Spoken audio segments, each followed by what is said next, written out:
On Saturday morning in a speech to the Gwinnett County Republicans, Congressman, my friend for 40 years, Congressman John Linder, announced that he is not resigning. He just will not be running for re-election. We have him on the line.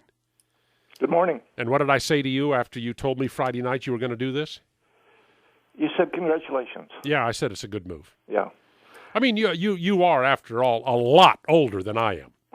I am indeed.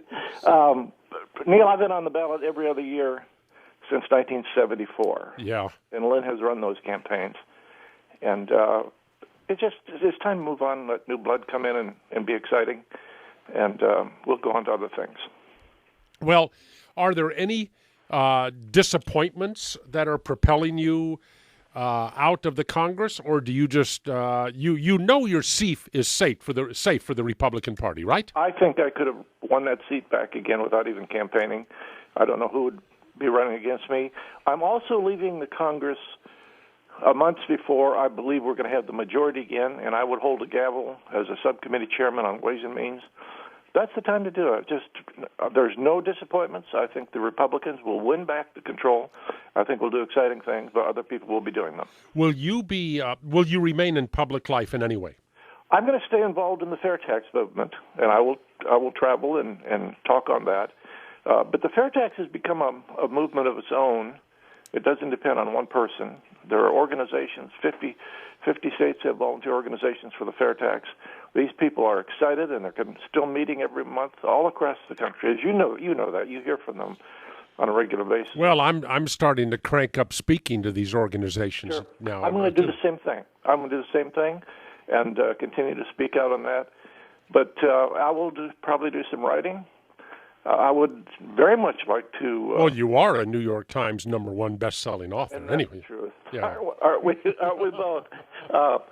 I also would like maybe if I'll go to Ole Miss, and it's 45 minutes from our farm in Mississippi, and I'll see if they have an opportunity for me to talk to young people. There are a lot of things I'd like to do. Well, really...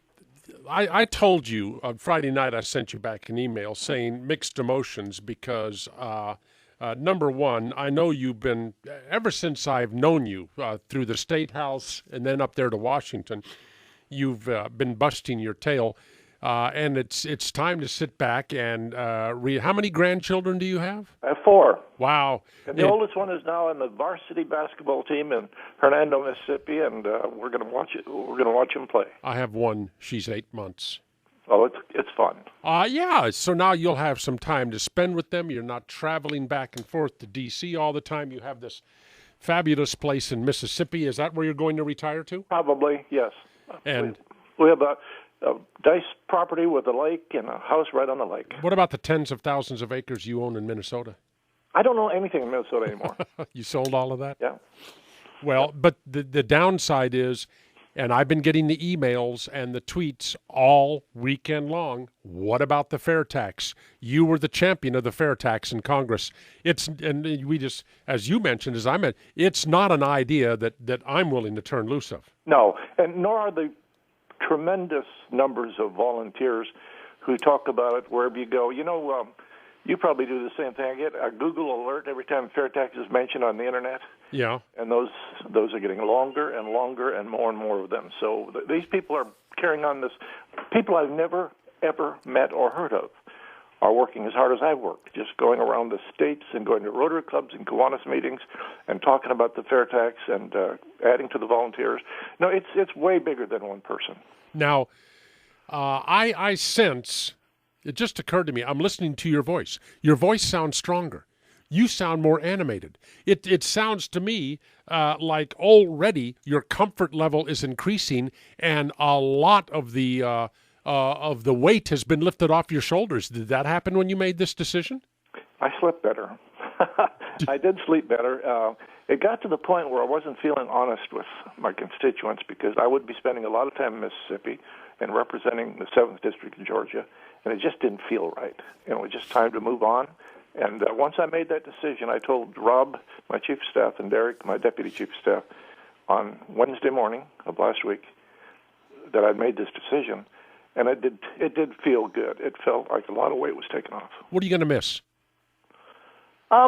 I will create enough energy and fun times in the future that I won't miss much. I think of 18 years is a long time. But there is this feeling of being on the inside when you get up there to Washington, of Yes, there is. walking through these tunnels over to the Capitol, being on the floor of the Congress. How easy is it going to be to pull yourself away from that? I never look back. I just don't look back. So I don't think it'll be difficult at all. Once I made the decision, I'm comfortable with it. I'll just move on. Now, do you have any idea who is going to? Obviously, a lot of people are seeing open seat, safe Republican district. This is my chance, Yeah. and they're going to be moving on it. Well, there's a lot of movement in Gwinnett County. First of all, I didn't tell anybody before I made the statement except for Derek and Rob. Yeah.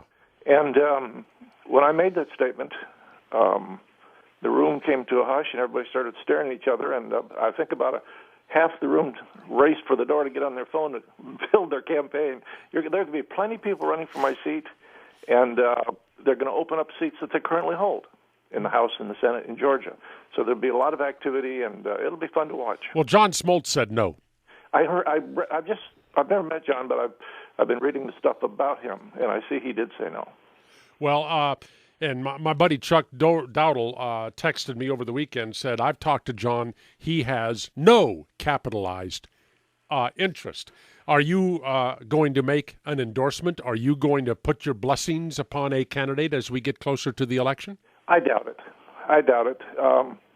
The thing for me to do is get off the stage and let other people have it and fight it out and let one of them succeed, and I don't see any reason for me to impose my view on the future for this district.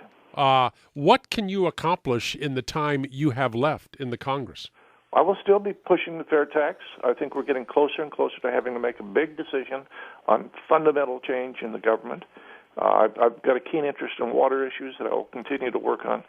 I'm the senior Republican on the subcommittee on Ways and Means.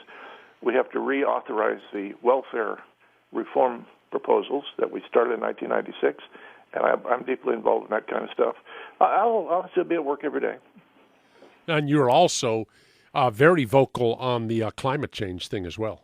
I am indeed, and in fact involved in a lawsuit against the EPA on their effort to formalize fraud. I think that the whole notion is falling apart. I've been speaking on it for about 5 or 6 years, and it's becoming clearer and clearer. In fact, Lord Monckton, who you have spoken with, is in our country this week, and he and I will be at a luncheon for the Southeastern Legal Foundation on Friday at noon in downtown Atlanta. He is a very, very important person in this move to stop this fraud about the climate change. And I'm enjoying his friendship and meeting with him, and I will continue to speak out against this stuff. Well, again, on a personal level, congratulations. You're in good health. I'm glad you're not going to let them carry you out of there on a gurney. No. Yep, you'll have some time to really enjoy retirement with your family and your friends. Neal, you're very kind to say that, and you've been a friend for 40 years, and I appreciate it. Okay. Have a good time, and don't be a stranger. We'll have dinner with you and Donna. Okay, pal. Okay, bye. That's Congressman John Linder. We'll be back in a moment.